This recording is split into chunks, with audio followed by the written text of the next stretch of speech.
In 1861, a Republican president delivered one of the most forcefully pro-labor declarations in American history. Labor is prior to and independent of capital, Abraham Lincoln told Congress.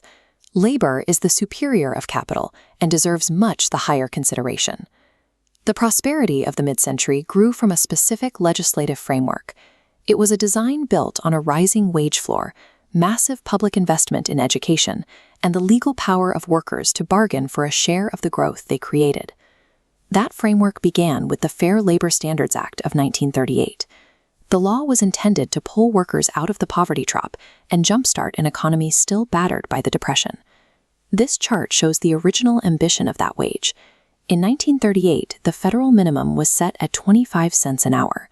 If that wage remained hitched to productivity gains American workers achieved since then, the minimum would stand at $26 today.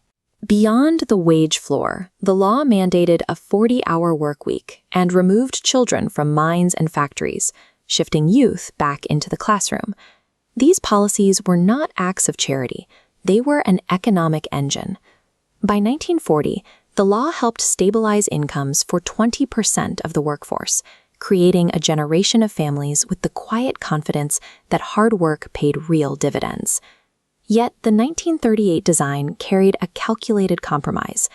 To secure the law's passage, agricultural workers and domestic servants were excluded entirely, occupations held disproportionately by Black and Latino women.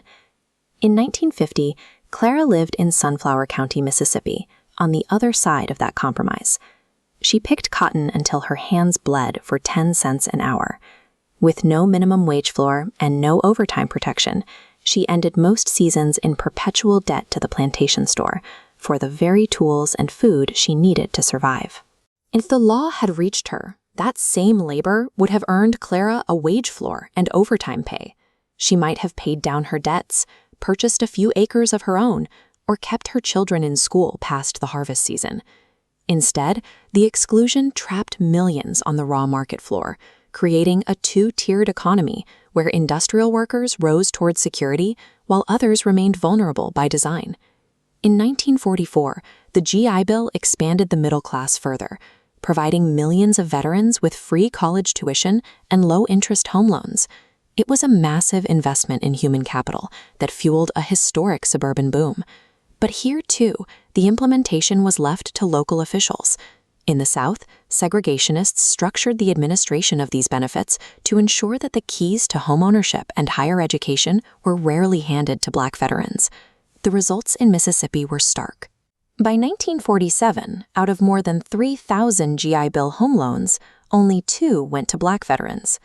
Parallel to these government programs, union membership hit its zenith in the mid-50s, with 35% of workers carrying cards.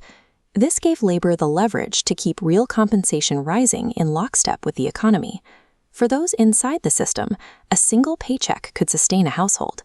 In 1950, a median home cost about $7,300, roughly 2 to 3 times the average annual income. Then came the first structural shift, the Taft-Hartley Act of 1947. By banning closed shops and enabling right-to-work laws, it placed new limits on strikes and began to weaken the financial foundations of union power. The post-war years proved the American dream was attainable, but its availability was limited to those the gatekeepers deemed eligible to participate. These diverging paths in 1938 and 1944 created a compounding wealth gap that spans generations.